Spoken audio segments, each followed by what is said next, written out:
Produzir alimentos em larga escala, conciliando produtividade e preservação ambiental, é um dos grandes desafios do nosso tempo. Diante dessa pressão, marcada por demandas demográficas e econômicas globais, o uso de produtos fitossanitários se consolidou como uma ferramenta amplamente difundida na agricultura. Mas os efeitos colaterais desse modelo revelam um cenário complexo: contaminação ambiental difusa, riscos à biodiversidade, impactos sobre organismos não-alvo e implicações diretas para a saúde humana, especialmente em contextos de exposição ocupacional. É nesse contexto que a ecotoxicologia ganha centralidade. Ao investigar os efeitos dessas substâncias sobre os organismos vivos e suas interações no ambiente, esta área evidencia impactos que frequentemente ultrapassam o alvo pretendido, atingindo solos, recursos hídricos e cadeias tróficas inteiras. Para aprofundar essa discussão, eu converso hoje com o professor Gustavo Vinícius Munhoz Garcia, recém-contratado pelo Departamento de Fitossanidade da Faculdade de Ciências Agrárias e Veterinárias da Unesp Jabuticabal,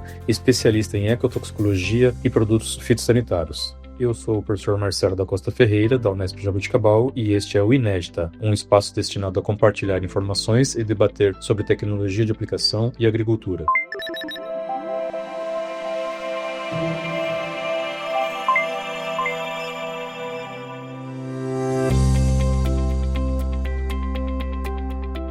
Professor Gustavo, você poderia iniciar um relato breve sobre a sua formação profissional e acadêmica, sobre a área que você atua também, que acaba de ser aprovado aqui no concurso na Unesp Campus Jabuticabal, vai começar como nosso colega aqui do departamento e já traz algumas inovações para essa área. Pode contar um pouquinho da sua trajetória e sobre um pouco desta área que agora está sendo ocupada por você nessa atividade profissional? Oi, Marcelo, muito obrigado pelo convite. É um prazer estar aqui hoje conversando com vocês. Bom, eu sou engenheiro agrônomo pela UEMP, Campus Luiz Meneghel, no Paraná. Eu me formei em 2019, logo em seguida eu fiz mestrado e doutorado no SENA, em Piracicaba. E lá eu trabalhei com química aplicada à agricultura e ao ambiente dentro do cenário dos agrotóxicos. Então hoje a minha formação ela me permite entender o comportamento ambiental dos agrotóxicos junto com os cenários de exposição, ou seja, desde a aplicação até a degradação desse agrotóxico. E também as formas com que ele pode ser prejudicial para o ambiente e até mesmo para as pessoas que nele vivem. Tá? Paralelamente, eu tenho trabalhado com desenvolvimento de formulações, voltado para formulações mais sustentáveis, que necessitam de menor quantidade de ingrediente ativo para controlar o alvo, né? Dentro disso, eu tenho trabalhado um pouco também com a inclusão de produtos de origem natural e tentando integrar isso com o comportamento dos agrotóxicos no ambiente e a ecotoxicologia.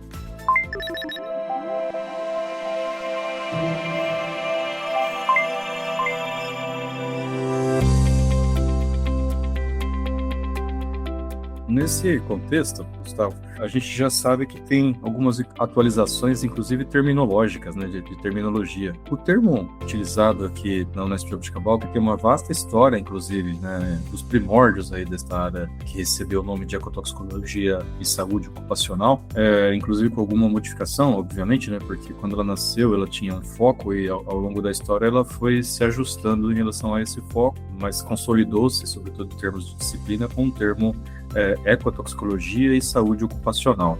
Esse termo permanece atual? Merece alguma consideração?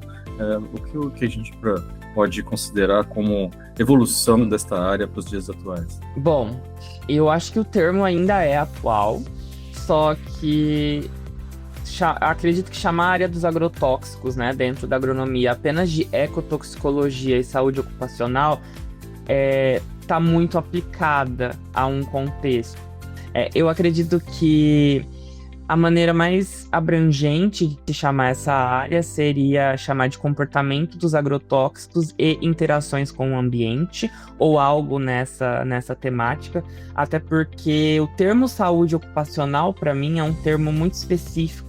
E hoje a gente já sabe que a exposição aos agrotóxicos ela transpassa aquela esfera profissional e ela atinge aí uma população muito maior que os trabalhadores rurais.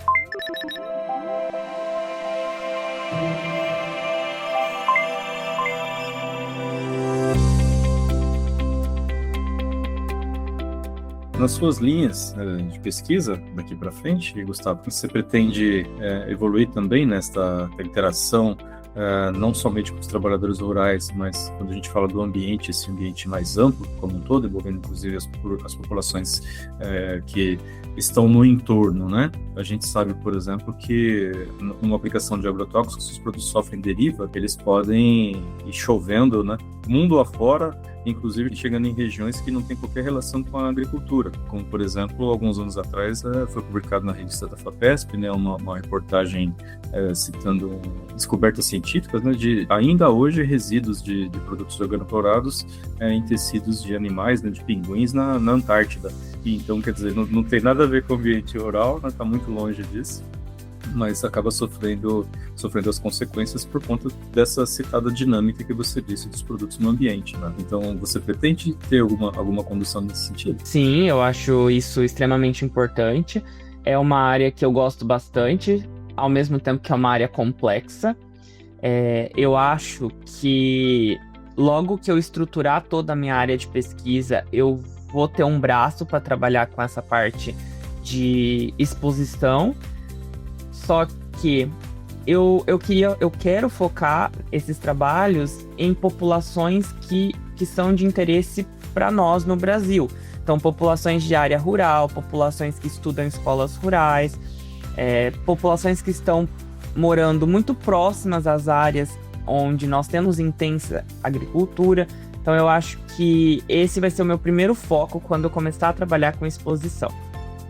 Eu acho que nós, como pesquisadores, como brasileiros, como pessoas, temos que ter um olhar um pouco mais crítico acerca dessas pessoas e até mesmo das comunidades que vivem no campo e como que o uso de agrotóxicos tem impactado essa população.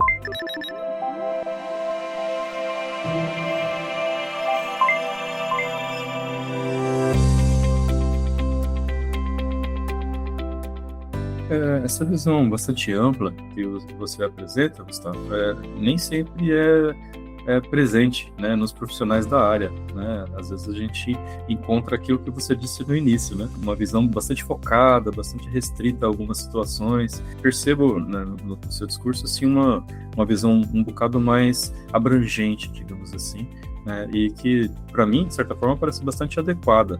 Você consegue atribuir a algum insight essa visão mais ampla? Como você acabou chegando, né, na área de agrotoxicologia com esse tipo de pensamento assim, mais abrangente, né, sabendo que o agrotóxico de fato é o grupo, né, o conjunto fitossanidade, na verdade, ele é bastante importante para a agricultura e a agricultura é bastante importante para o Brasil. Então, ao que você atribui assim, esta orientação, né, para a ecotoxicologia e, dentro da ecotoxicologia, esta visão um pouco mais ampla? Bom, tem alguns fatores pessoais que envolvem essa visão. Uma delas é que eu cresci numa área rural, eu cresci, assim, até os 16 anos eu morei num povoado rural de 300 habitantes, que é rodeado por áreas agrícolas. Então, você vê as operações sendo feitas, você vê os agrotóxicos sendo aplicados com margens muito pequenas em relação à casa das pessoas, às escolas. E até eu terminar a faculdade, eu não tinha essa visão. Eu fui ter essa visão quando eu comecei a trabalhar no campo e me perguntar o que acontece com esses produtos, para onde eles vão quando eles são aplicados e quem que eles podem, né, prejudicar. Porque a gente sabe que são produtos de extrema importância para a agricultura e que hoje o nosso sistema de produção não funciona sem o uso desses produtos, né?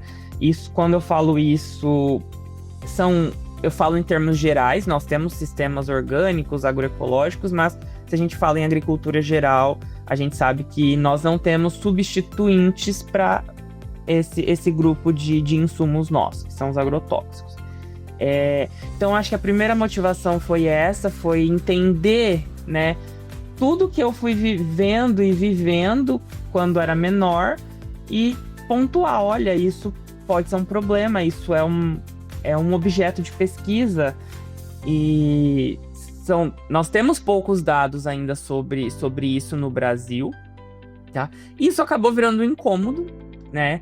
E eu acabei conhecendo o grupo do professor Valdemar Tornisiello, lá do Sena, que foi meu orientador, e lá eu tinha essa autonomia para questionar, para discutir sobre esses detalhes, né? Sobre essa questão do como esses produtos se comportam, né? E, enfim. E aí isso foi virando tema de estudo, tema de debate, e aí você vai questionando, debatendo. Muitas vezes a gente tem uma visão errada sobre a situação, né? Ou uma visão que é muito simplista, né? E eu fui aprimorando mesmo. Fui discutindo e eu sempre tive interesse em entender o todo, porque é importante a gente ter uma visão do todo e não apenas uma visão específica. E isso acabou me trazendo aqui até a ecotoxicologia hoje, né, que é entender todo o comportamento dos produtos logo após que eles são aplicados e levar a entender qual caminho que ele segue até ele ser degradado e de fato não impactar mais o ambiente ou ser transformado até que não seja tóxico e etc, né? Tem vários termos aí que a gente pode chamar um produto que está sendo transformado pelo ambiente. Então, foi assim, foi uma coisa meio de conectando os pontos e realmente, durante a minha formação, eu fui conectando esses pontos e acho muito bacana tentar entender a dinâmica geral dos agrotóxicos no ambiente e sua relação com as pessoas que estão expostas.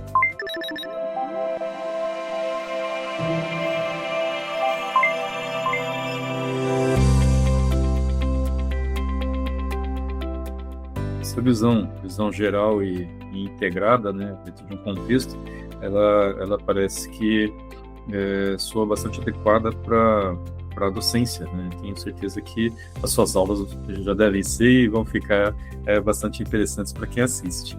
Gosto do estilo, né? Agradeço, né? Fico feliz de estar vendo essa visão, que eu acho que de fato ela acaba sendo bastante contributiva. Então, obrigado, né? E dentro da sua fala, você mencionou pesquisa, mencionou conhecimento, mencionou que ainda faltam dados, né? Falta a gente conhecer. Na pesquisa sempre vai faltar, né? A gente tem que entender muita coisa. Mas é interessante que alguns aspectos nas nuances da sua fala, né? Eles suscitam assim a curiosidade de como é que se mede, né, essa dinâmica dos produtos aí no ambiente, enfim, onde ele possa estar, né?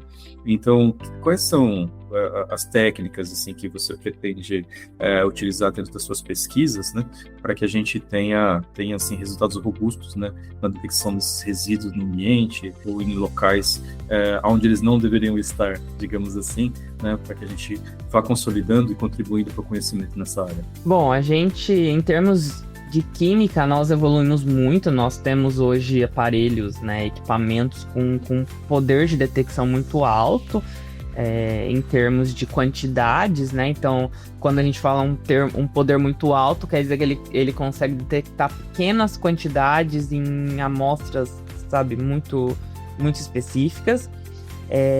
Mas hoje, ainda na área de resíduos de agrotóxicos, a técnica mais robusta que a gente tem é a cromatografia acoplada à espectrometria de massas, tá? Ela é uma técnica que ela consegue identificar vários compostos ao mesmo tempo, tá? Inclusive os metabólitos. Óbvio que tudo depende de uma padronização da técnica, de entender a dinâmica do produto no ambiente, onde ele pode estar e tudo mais. Mas, no geral, a cromatografia é o carro-chefe para a gente detectar resíduos, tá? Agora, se a gente está falando de exposição ocupacional ou exposição por algum motivo,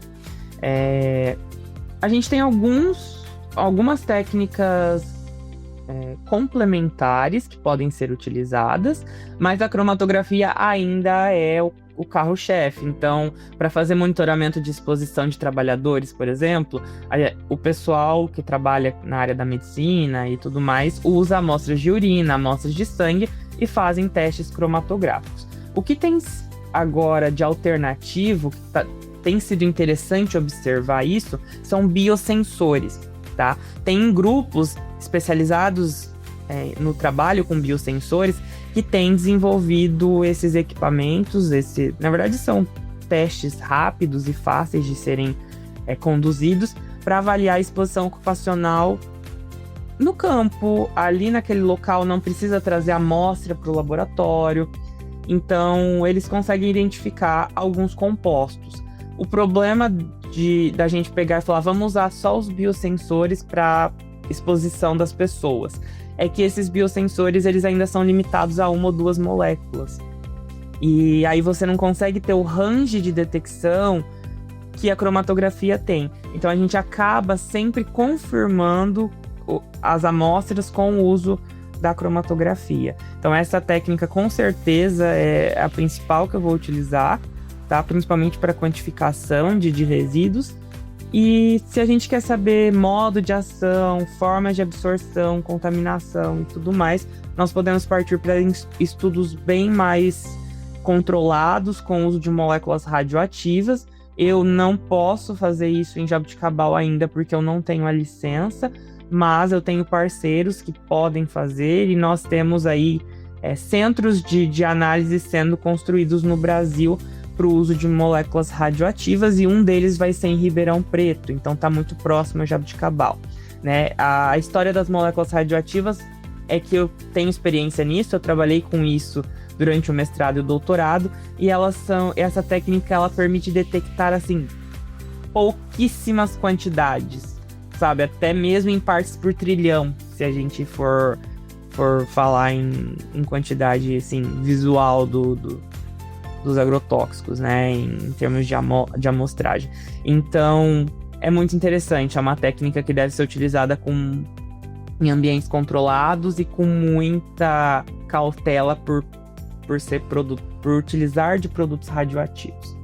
Então, acho que não tem uma técnica só, né, você vai utilizando as técnicas que são ideais para cada situação.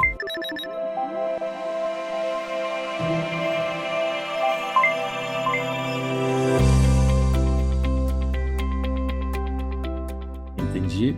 É muito interessante mesmo a gente ter essas formas de análise e que hoje a gente já consegue detectar, né, com quantidades tão pequenininhas.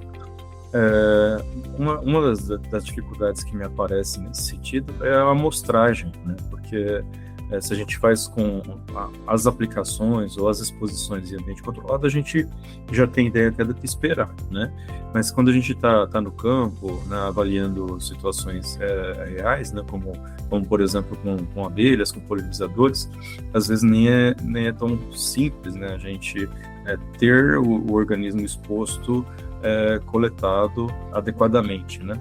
Então, você pode falar um pouquinho, assim, primeiro das dificuldades desta amostragem, né? Como é que a gente pode obter amostras confiáveis que a gente consegue detectar aí nelas uma possível exposição, né? Que pode estar em diversas fases e locais diferentes, né? Como que seria uma padronização disso, né? Então, dificuldades para a gente ter, né, estas amostras, possíveis detecções e os impactos disso, né? Que tanto o impacto na dificuldade da amostragem em si, quanto o próprio impacto no ambiente mesmo. Como que você vê isso, assim, dessa exposição desses organismos e as dificuldades da gente ter, primeiro, de identificar e segundo, de solucionar, né? Resolver a situação. Olha, Marcelo, essa é uma questão bem central aí na área dos agrotóxicos, da ecotóxicos, da saúde ocupacional. Tá? É um problema ainda a questão da amostragem, porque quando a gente faz uma amostragem, a gente está fazendo um recorte da realidade. E a gente precisa tomar decisões ou construir cenários a partir daquela amostragem. Então, se a amostragem ela é pequena, a gente já sabe que a gente não pode extrapolar aqueles dados para a realidade. Então, o número de amostras é bastante importante, principalmente em questão ambiental, porque o ambiente ele não é homogêneo igual a gente reproduz no laboratório. O ambiente ele tem declive, ele tem chuvas torrenciais, a umidade de manhã é de um jeito, à tarde é de outro, à noite é de outro, por conta da variação de temperatura, enfim. A gente tem um ecossistema complexo, então a gente precisa aumentar o número amostral até nós termos um recorte da realidade que seja mais próximo da realidade possível, né? Isso a gente não tem fazendo estudos em laboratório. A gente até consegue isolar fatores e mesclar fatores, mas a complexidade do ecossistema nós não temos em estudos in vitro. Você comentou de abelhas, de insetos, de organismos não alvo. É possível sim avaliar a exposição a esses insetos, desde que, de novo, a sua amostragem esteja correta, esteja representativa. E nós temos um problema para avaliar exposição, porque a quantidade a que eles são expostos, às vezes, é tão mínima que não é possível detectar no equipamento, né, no nosso método. E isso, às vezes, coloca um resultado na nossa frente, que é: os organismos não estão expostos, né? Ou nós não detectamos tal composto naquele organismo. Pode ser que essa resposta seja o que nós estamos vendo, mas não seja o que o organismo está passando, porque mesmo que a concentração seja muito baixa, esse organismo pode sofrer com aquela concentração, né? Que é o que a gente chama de efeitos crônicos através de doses subletais, e o que acaba gerando impacto comportamental, impacto na reprodução, e no final aquela população acaba sofrendo com doses muito baixas do produto, né? Um exemplo disso com abelhas são os inseticidas neonicotinoides, que é um exemplo já bastante conhecido. Se a gente pegar o inseticida Chametoxan, inclusive ele tá com a bula atualizada, acho que faz uns 2 anos que o IBAMA pediu para tirar esse produto de algumas culturas com alta visitação de abelhas no período de polinização ali. E então essa é uma medida que não vem de estudos de toxicidade, assim, de que, olha, ele mata a abelha em primeiro momento. Não, ele não mata. Mas a exposição a doses subletais prejudica a colônia toda, no caso, né? Então, é bastante difícil trabalhar com a exposição de organismos não alvo no contexto da quantificação, porque você precisa ter métodos bastante robustos para poder ter uma confiabilidade dos teus resultados.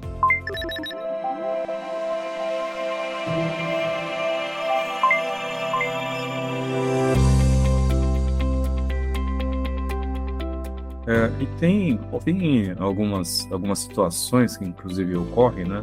Por exemplo, esta exposição que você mencionou, ela é promovida por conta, de fato, da gente não colocar o produto no local certo. Na nossa área, na área da tecnologia de aplicação, né, o conceito principal dela diz que a gente precisa fazer a correta colocação do produto no alvo, né?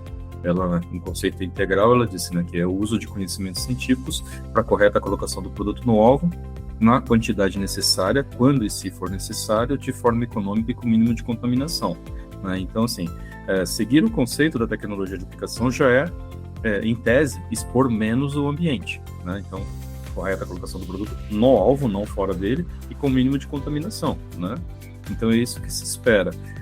Algumas das situações que a gente vê a campo, como foram já exemplificadas na nossa conversa, né, que gera esta exposição, que pode ser humana ou de outros organismos, né, é por conta, muitas vezes, de algumas falhas de procedimento, né, que são dadas desde a organização da aplicação, que começa no preparo das caudas, né, até o uso dos equipamentos de proteção individual, né, e né, os cuidados em geral com o próprio operador e com o ambiente, né. Aqui, Jaboticabal, ela também teve, né, na sua história, né, por isso a parte da saúde ocupacional era algo emblemático dentro do desenvolvimento da disciplina e das linhas de pesquisa, né, relativos a esses procedimentos, e que era conhecido, eu imagino que você deva estar familiarizado com isso também, medidas de proteção coletiva, né, quer dizer, não faça um procedimento mais adequado para não que a exposição também seja menor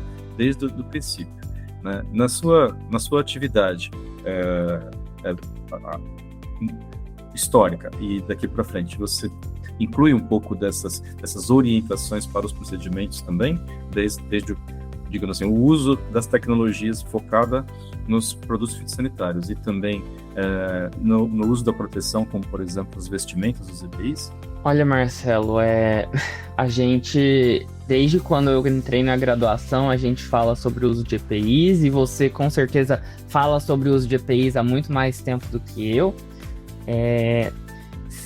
Isso é fato, a gente precisa trabalhar sobre a proteção da população exposta, né? Seja elas os trabalhadores ou outras pessoas. No contexto dos trabalhadores, a gente precisa ainda de uma atividade um pouco mais intensa nessa área, principalmente na questão educativa, sobre entender o risco, entendeu?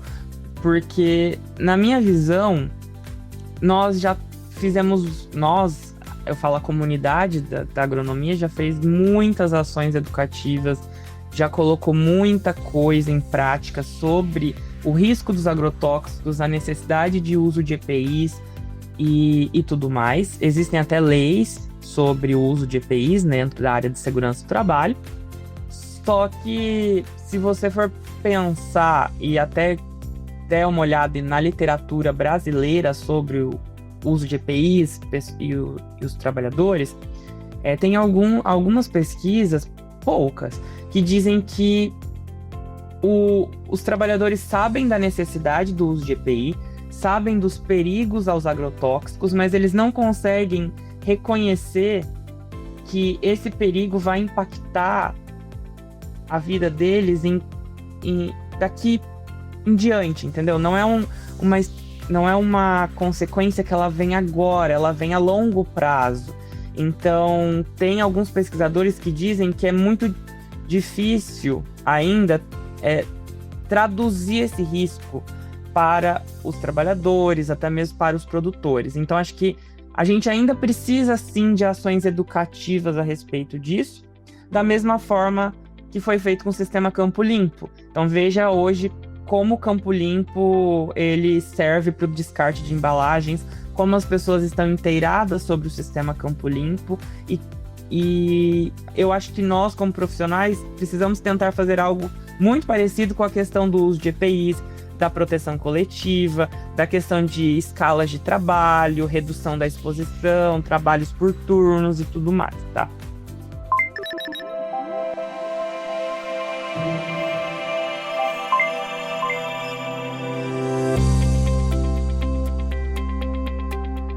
Excelente.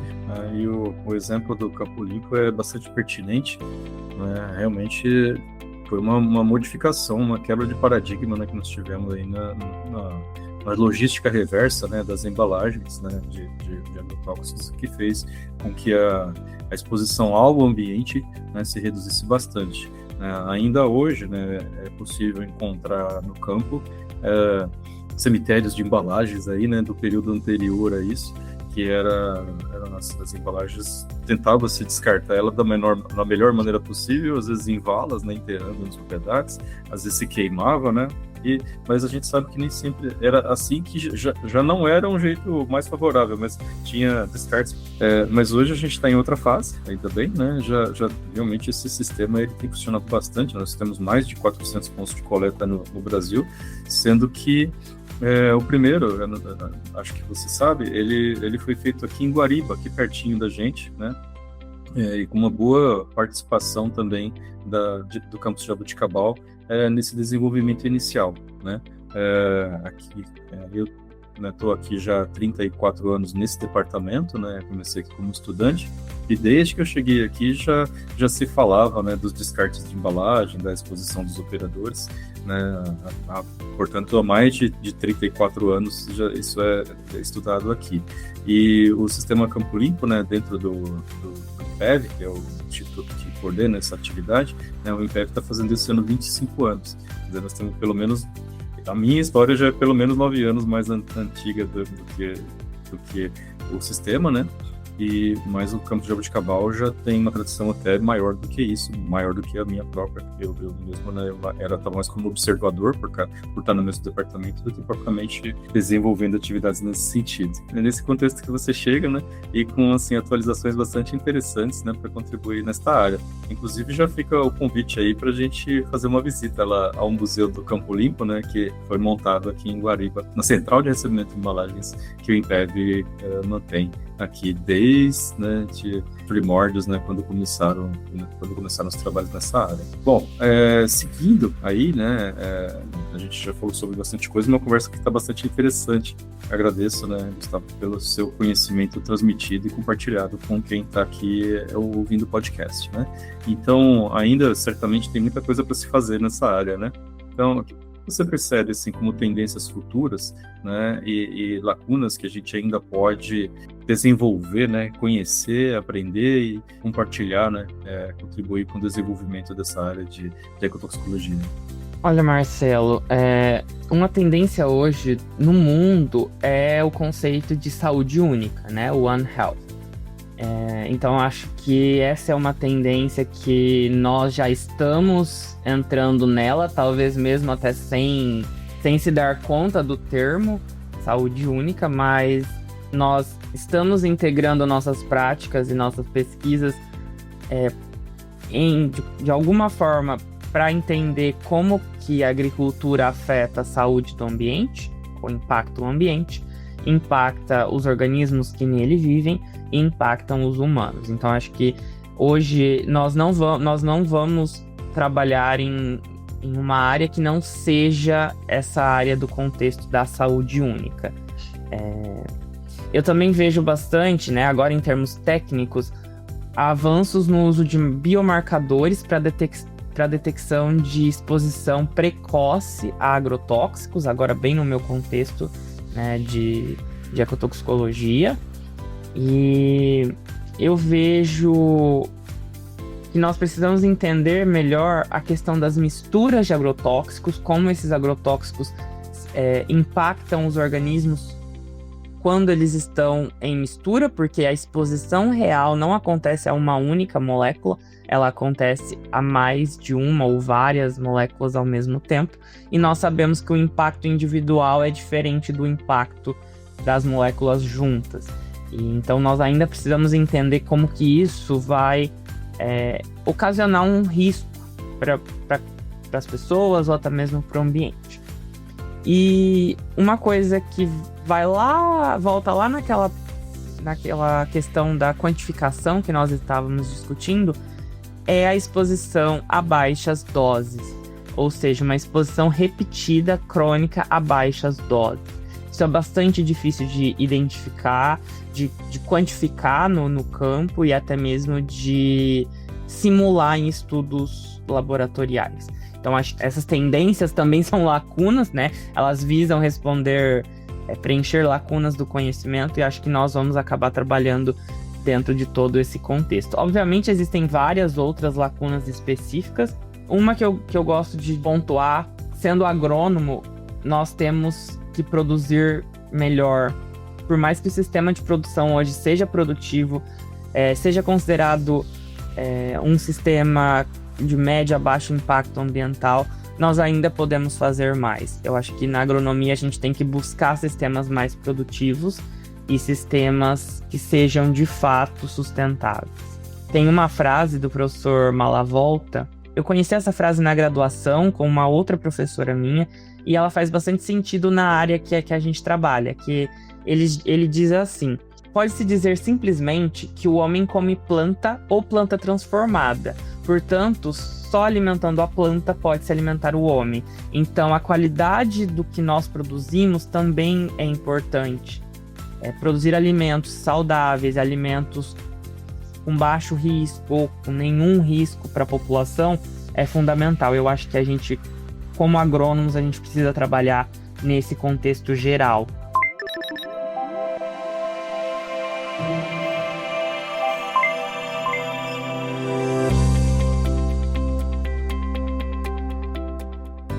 Excelente.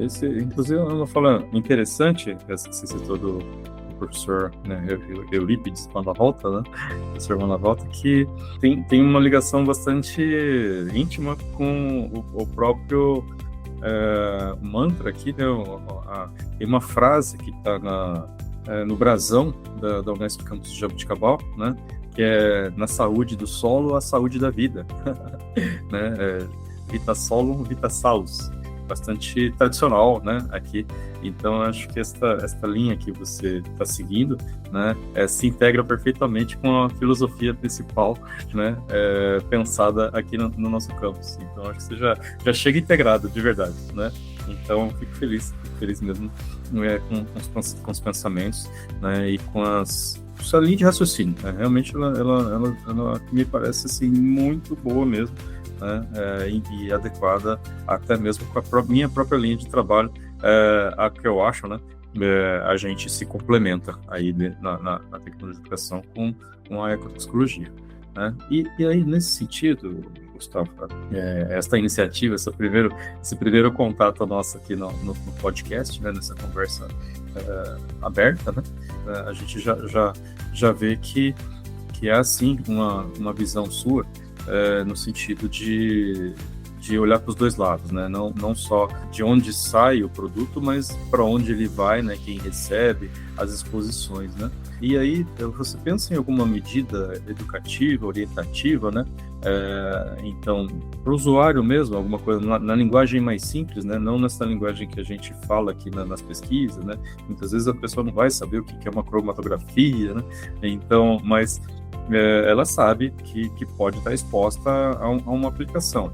E, naturalmente, o que a gente quer não é gerar pânico, não é gerar nenhum tipo de restrição que impeça a pessoa de se mover, né? Ela tem que continuar a vida dela e enfim, né? A gente está nesse modelo não é de hoje, né? E que a gente quer que o modelo seja aperfeiçoado, melhorado, e que a cada dia a gente viva num ambiente mais saudável, mais seguro, do ponto de vista da nossa existência mesmo, que é o que mais importa. Então, como que você pensa assim em trazer alguma orientação, né, mais geral, ou formas mesmo? Eu entendo, claro, o podcast é uma forma da gente abrir esse caminho, né, e das pessoas comuns estarem sabendo o que está acontecendo dentro da universidade, mas qual é a linguagem assim, que você pretende utilizar, né, para traduzir o conhecimento científico e deixar ele mais acessível, né, para a comunidade de maneira geral, dentro do contexto mais lúdico e prático? Ô Marcelo, essa é uma pergunta de milhões, né? Porque todo mundo quer saber uma única resposta sobre essa pergunta, mas eu acho que tudo começa com a gente entendendo o público-alvo. Quem é aquele público? Qual que é o nível de educação que eles têm? Quais são as atividades que eles fazem dentro da agricultura? Para eu poder entender o que eu preciso falar para eles. Como que eles vão entender isso? Então, se eu entendo esse público, eu consigo direcionar as formas de educação que a gente propõe, né? Então, assim, se é um público mais... Digamos que se é um público com um menor grau de educação, que não tem graduação em agronomia, por exemplo, e tudo mais, a gente precisa trabalhar com linguagem simples, com desenhos, com pictogramas. Se já é um grupo mais técnico, se são grandes propriedades e tudo mais, a gente já pode falar sobre organização de trabalho, sobre fazer escala para preparo de calda e assim por diante. Então, acho que depende um pouquinho aí do público-alvo. Acho que como ações, até dentro da disciplina de Ecotox, eu gostaria de propor para os alunos que nós fizéssemos algum evento, integrar, né, a disciplina, talvez com a Secretaria do Meio Ambiente ou com algum órgão do Estado, até porque a gente precisa curricularizar a extensão agora, e eu acho que esse tema é, assim, fundamental para ser trabalhado, e acho que uma ação educativa junto com os alunos faria muito sentido nessa área, até mesmo para colocar eles frente ao tema, né? Como que eles trabalham esse tema com as pessoas, qual é a diferença entre público-alvos. Então, acho que eu consigo fazer uma ação educativa dupla, aluno e público-alvo ao mesmo tempo, mas de forma planejada, de forma pensada, com muita educação antes de levar esse tema a público. Mas acho que essa é uma ação que é corriqueira e vai ser corriqueira durante a nossa vida profissional, que é mostrar para as pessoas o risco, o perigo, como se proteger, medidas que reduzem a exposição, que talvez eles nem façam ideia de que reduz, né? O próprio colocar e tirar o EPI de maneira correta, né? O próprio ter o lugar para lavar o EPI separado da lavagem das roupas da casa. Então, assim, são coisas que a gente precisa levar para eles.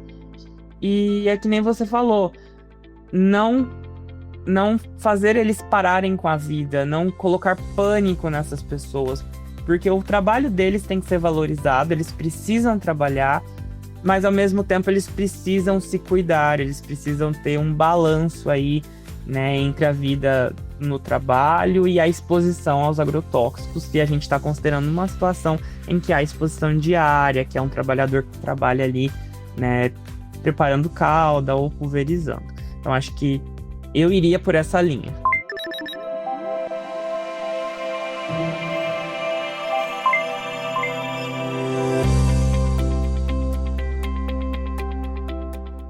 Interessante. Até no seu plano, Gustavo, de trabalho no departamento nos próximos anos, né? Você menciona uma cartilha, a elaboração de uma cartilha orientadora, né, dessas atividades. Você pode comentar um pouquinho mais sobre ela? Sim.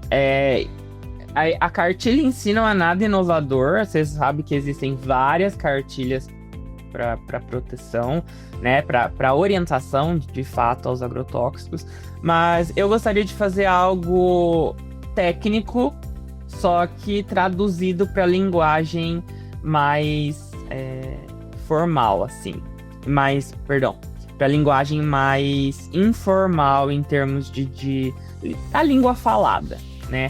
Não usar termos tão técnicos, tão científicos para mostrar para o pessoal, mas usar informações científicas, usar estudos científicos que têm, né, validade científica, para mostrar para essas pessoas, olha, existe um risco de desenvolvimento de doenças, existe um risco de tal coisa. Então, como que você reduz esse risco? Reduzindo a exposição. Então, acho que é uma atividade que eu gostaria de fazer com a pós-graduação. Não é algo que eu faria com a graduação em primeiro momento. Faria com a pós. E acho que, de novo, a gente está curricularizando a extensão, colocando os alunos ali para poder mediar esse assunto. E eu acho que isso é de grande valia, porque a gente aprende muito estando na posição, né, prática ali, estando como protagonista das ações que a gente faz.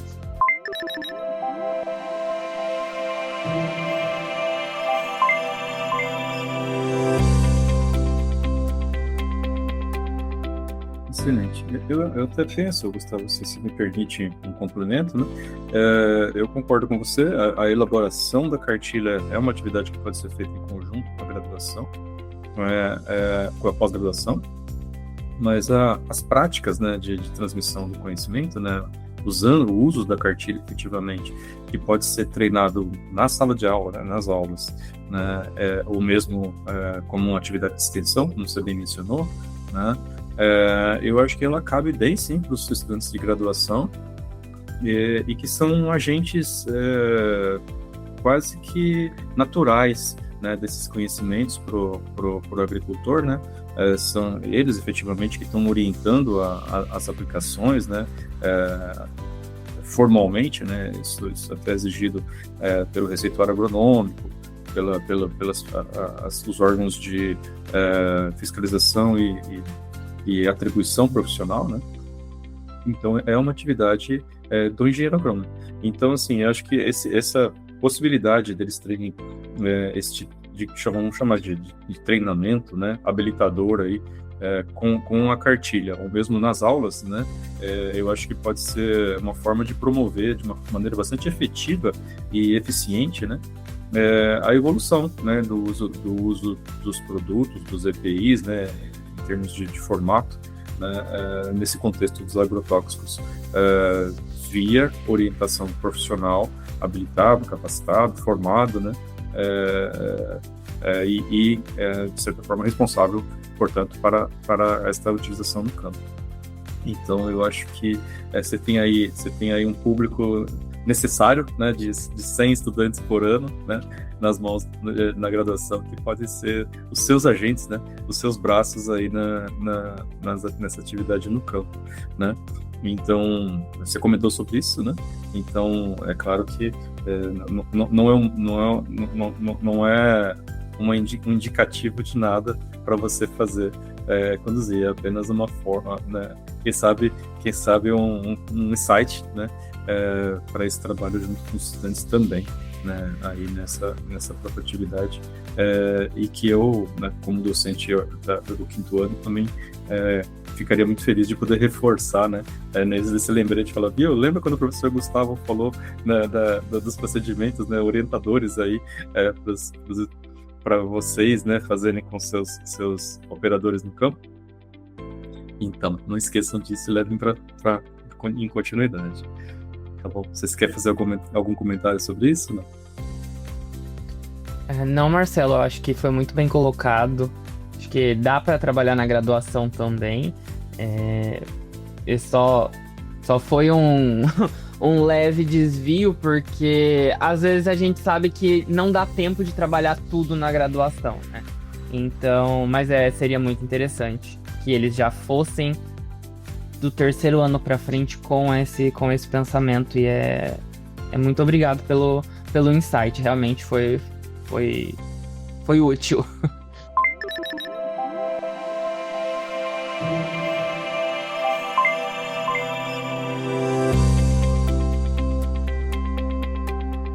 Então, e eu acho que as nossas linhas de trabalho realmente se complementam bastante.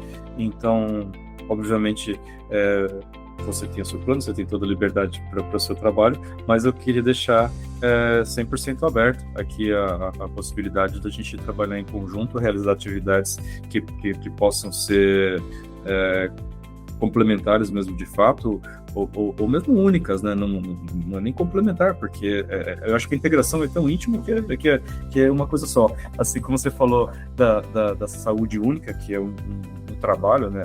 É um jeito de pensar, né? E me parece bastante acertado, né? O jeito de pensar a saúde como uma saúde única. E eu acho que tratamento fitossanitário, tecnologia de aplicação e ecotoxicologia me parece uma linha única, né, de pesquisa e desenvolvimento. Tanto que a minha área, né, quando giro para registrar ela pelas primeiras vezes como linha de pesquisa no departamento, ela chamava Tecnologia e Segurança na Aplicação de Produtos Fitossanitários. Assim se chamava, né? Que eu acho que, de fato, embora eu estou mais na tecnologia, mas a segurança é uma consequência, não tem como desligar. Ela precisa ser uma consequência, né? Uma aplicação eficiente e segura. Ela tem que trabalhar em conjunto, mesmo com esse entendimento amplo de onde que vai parar aquilo que não chegou aonde deveria. O ideal é que fosse 100%, mas infelizmente a gente ainda não consegue ser 100%. Então eu quero muito poder aprender com você, né, no sentido de que a gente possa fazer um trabalho cada vez melhor e quem sabe transmitir isso também para os nossos estudantes que vão estar se tornando profissional, né, que vai levar aquilo que a gente conversa aqui dentro da instituição, né, é o nosso braço mais capilar, né, nas atividades cotidianas no setor produtivo. Marcelo, eu agradeço pelo convite, eu concordo plenamente, nossas áreas são muito interligadas e, de fato, a segurança acaba sendo consequência da aplicação, e eu também estou aberto a fazer trabalhos únicos e diferentes e responder perguntas que nós temos em comum, que talvez sozinhos nós não conseguimos, mas juntos sim. Acho que a tecnologia de aplicação, que é a área que você trabalha, ela traz muita informação que eu preciso para estimar cenários, para calcular, enfim, coeficientes que eu necessito ou quantidades que eu preciso saber. E a minha área traz muita coisa que você também precisa. Então, acho que a gente vai conseguir trabalhar muito bem junto. Eu estou muito feliz em entrar no departamento de fitossanidade, de poder trabalhar com a área geral da fitossanidade e trazer isso para o contexto do comportamento de agrotóxicos, do impacto de agrotóxicos, tá? Eu estou muito feliz de estar iniciando a minha carreira na Unesp Jaboticabal, né, que é uma faculdade renomada, num departamento onde a minha linha de pesquisa se encaixa e faz sentido para todos que lá estão.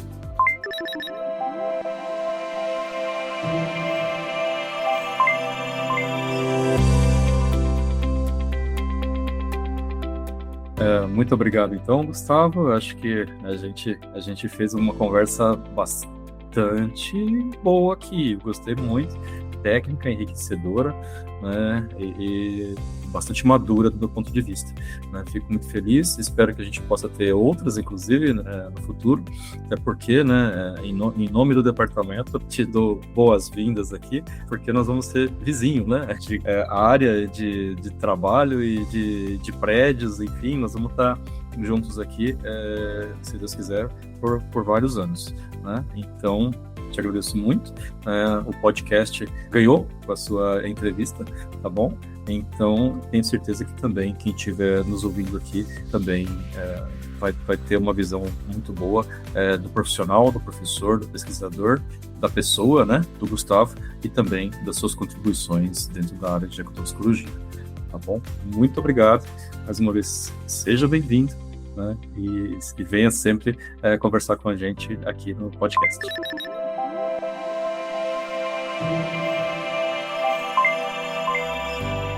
O Inédita é um podcast serial destinado a produtores rurais, professores, pesquisadores, estudantes e demais interessados. Nosso objetivo é contribuir no debate rumo a uma agricultura moderna e sustentável. Se gostou do conteúdo, compartilhe com os colegas. Um abraço e até a próxima.